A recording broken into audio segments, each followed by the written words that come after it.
Welcome to the Weekly Dose Podcast, your one-stop shop for the weekly news in incretin mimetic therapies, with your host, ManOnMounjaro, Dave Knapp.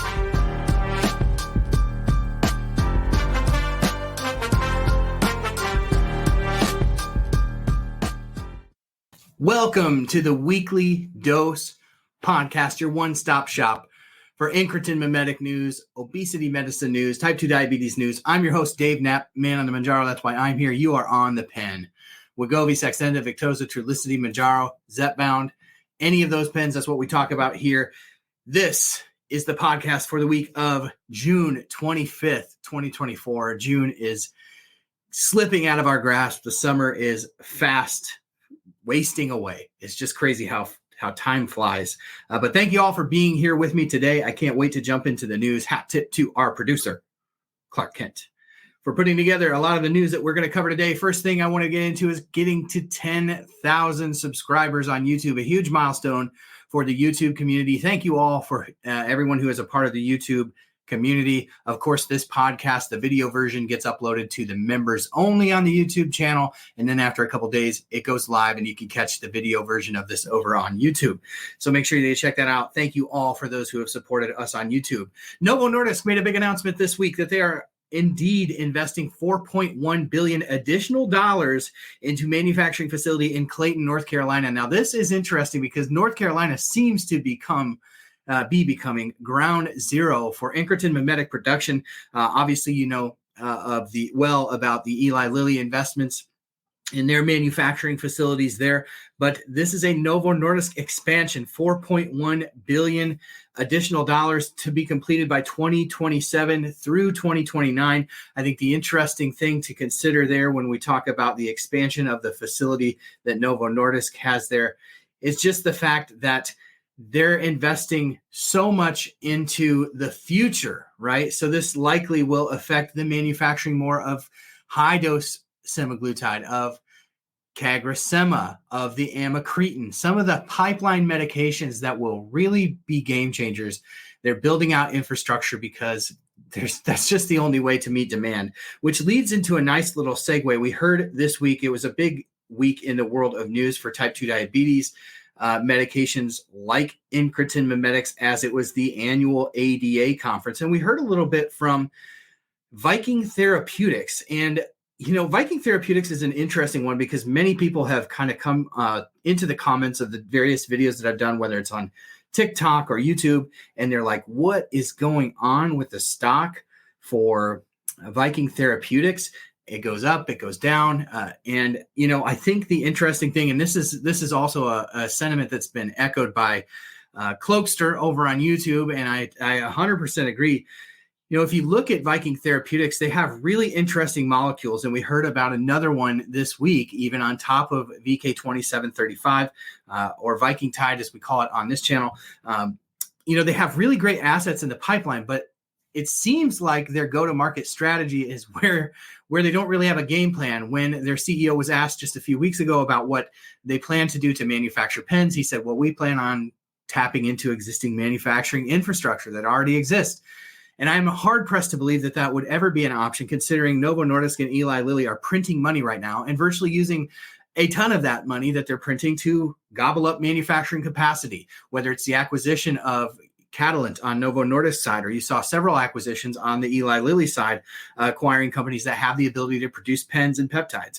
And so I think what you're going to see is Viking Therapeutics is going to come to market and there's going to be nobody to manufacture the pens. So I think that plays into it. I think that you have a lot of hype around what the dual incretin that they have, the VK2735, can do. They're ramping up the dosages in the clinical trials, and you really, I think, are going to see a more effective drug than tirzepatide. But I think the more interesting element to VK2735 is that they have a pill form, right? And we've talked about that well on this channel, so I won't beat that into the ground.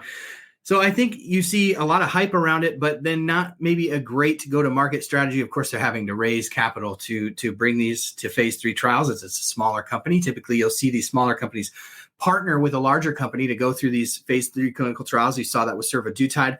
Of course, you had a smaller a smaller drug manufacturer working with Boehringer Ingelheim on that one. So I wouldn't be surprised if we see that down the line, but I think there's just some uncertainty about a stock that is really highly valued. Of course, we did hear, as I teased a little bit earlier, they presented a new research dual amylin and calcitonin receptor agonist at the ADA 2024 conference. And this is a really interesting one because they sort of teased it up, paired it up against cagrilintide, which is the amylin agonist from Novo Nordisk being combined with semaglutide. And so it's interesting as you see these sort of, additional pathways for weight loss that will ultimately likely be paired with another, probably a GLP-1 or a GIP. And then you see them being paired against something like cagrilintide, which is not actually a standalone medicine that is coming to the market in the form of CagriSema. So it's cagrilintide plus semaglutide to sort of enhance the weight loss effects or the glucose control effects of existing GLP-1 medications. But they paired this one against cagrilintide and showed that it was far superior at reducing food intake. And so this is, again, a dual amylin and calcitonin receptor agonist. And you see Eli Lilly also has their own version of this in phase 1 clinical trials. So as these medications sort of evolve, you see just enhancing the weight loss through new pathways, and the DACRAs will be an interesting one to watch down the line. But we'll see on Viking Therapeutics, right? Tread lightly anytime. None of this news that we bring here is considered investment news or anything like that. Just to help you understand the medications from the patient perspective, what's out there, what's coming down the pipeline, and offer some hope for the people that don't see the kind of benefits or effects that the current treatments bring. So it'll be an encouraging thing to follow that one, and to be able to follow Viking Therapeutics in general, who is an intriguing follow for sure. Of course, the biggest news of this week, in my humble opinion, was the release of generic liraglutide. So we heard from Teva Pharmaceuticals this week that they have the first FDA-approved GLP-1 generic in the form of liraglutide. Now, this is for the diabetes indication, so the Victoza indication. Of course, liraglutide is a daily injection. Interestingly enough, and we've covered this several times on different videos on this channel, but liraglutide, which is a daily injection in the form of Saxenda and Victoza from Novo Nordisk. Basically, semaglutide is very molecularly similar to liraglutide, and I think that's why you see a lot of the patents being challenged, because there was only minor tweaks to liraglutide to convert it to semaglutide, which is a weekly injection versus a daily injection. So this injection will be coming in the form of 2 pens per month, right? So you get 1 pen for the first 2 weeks, 1 pen for the second week, 2 weeks, and you take that shot daily. And so what you'll see with liraglutide, if you're watching over on YouTube, is you have these little tips that go on the end of a pen, similar to the Ozempic pen. So you don't have to have a single pen for each day. So that's the good news when we talk about pen shortages, is it's not 30 pens. It is just 2 pens for the whole month, which is actually an improvement on tirzepatide's presentation. But it'll be interesting to see this one come to market. Of course, we don't have dates as to when exactly that will hit the market or pricing, but what you can definitely bank on, and you can check more on the article at onthepen.com that we did on this earlier this week, but don't expect the price to be that much different than the brand name right away. It usually takes a few months to a couple of years for the price to really come down significantly on these medications. I think the one positive is, as one of our great members of the community, Michelle Hess, pointed out over on Instagram, is that typically it's easier to get a off-label medication in generic form than it is to get the branded version through insurance. And so even though this is the diabetes indication, perhaps we'll see some insurance companies, because over the long haul, the price point should come down a little bit, maybe prefer that should be on something like a liraglutide, which, even though the clinical trials show semaglutide and tirzepatide to be far superior from a weight management standpoint, it is an option. And there are many, many people within our community who have lost up to 100 pounds using liraglutide as an aid. So it'll be an interesting one to watch. Kudos to Teva Pharmaceuticals for being the first. There will be others coming. Others have applied for the ability to manufacture this. So it'll be a very interesting story and a very interesting kind of thread to follow with the generic liraglutide. On the topic of expanded accessibility to GLP-1s, we saw a new version of the Wegovy coupon drop this week. And this one is much more similar to the coupon that we've seen, or the copay savings card, I should say, that we've seen for tirzepatide, Zepbound on the Eli Lilly side. So let's just kind of cover how this works. So first of all, if you cannot find Zepbound anywhere and your doctor has been mentioning Wegovy, but maybe Wegovy's not on your formulary, maybe Zepbound wasn't either, maybe you don't have weight loss coverage rider on your insurance policy, this is a way to get branded medication for cheaper than the list price, right? But still pretty expensive. So basically you have to have insurance, and you have to have commercial insurance. So again, you're excluded, unfortunately, from this savings card if you are on government-sponsored health insurance programs. That excludes marketplace insurance. Marketplace insurance is a different ballgame. That is considered commercial under this definition here. But if you're on TRICARE or Medicare or Medicaid, those are going to be excluded from this savings card. But essentially, if you have commercial insurance without obesity coverage, meaning it won't pay anything towards Wegovy, they will drop your price down to $650. Now, that's still $150 more than the same card on the Eli Lilly side for Zepbound.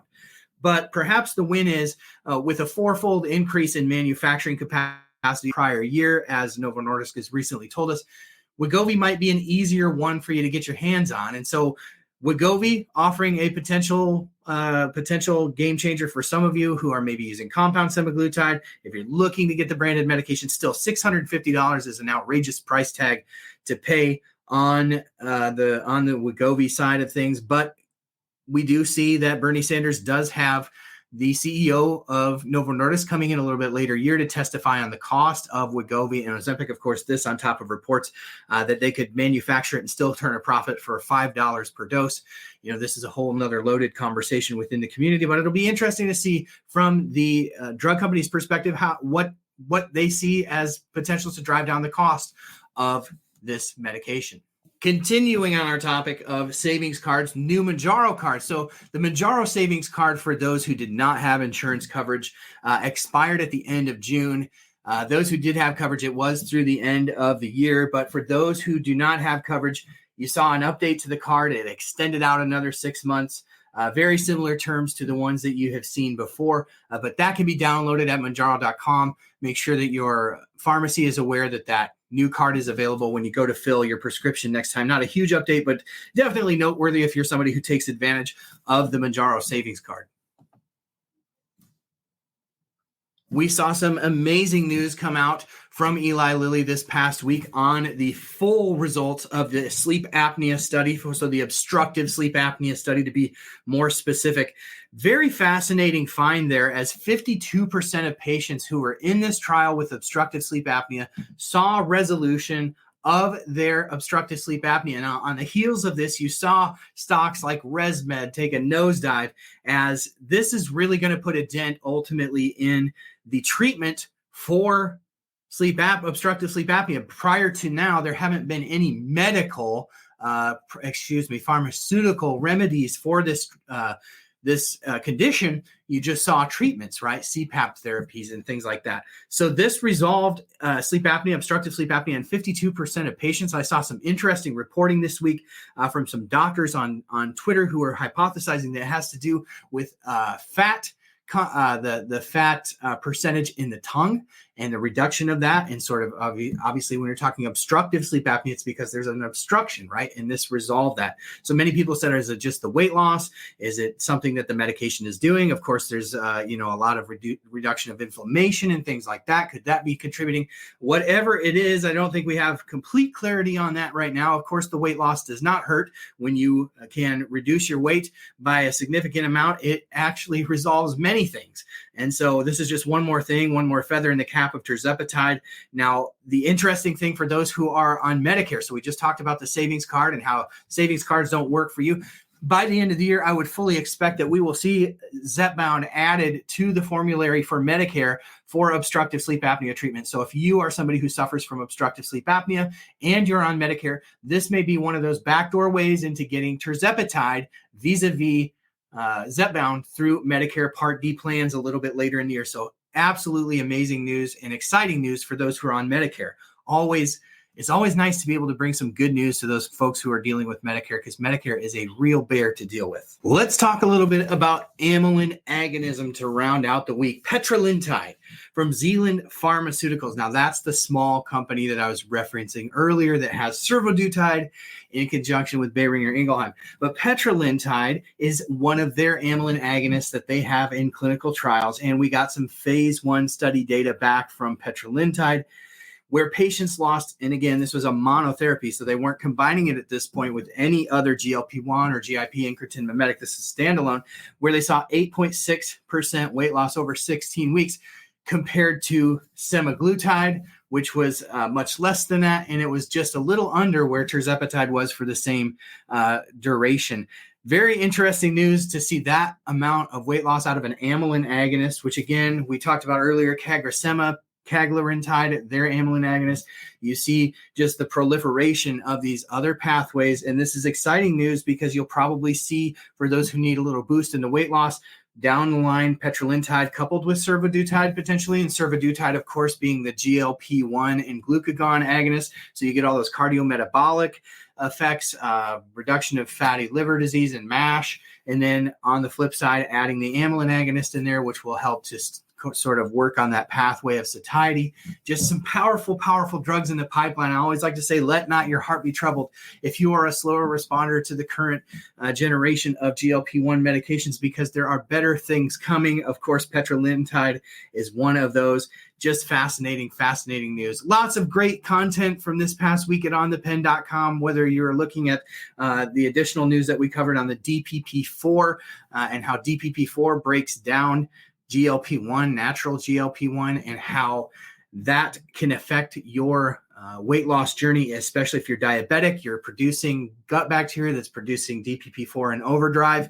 And so make sure you get over to OnThePen.com. Don't miss a thing. Sign up for email alerts. We would love to have you as part of the community over there. Until next week, thanks for hanging out with us. Thanks for being the best part of what we do at On The Pen, and we'll catch you next week.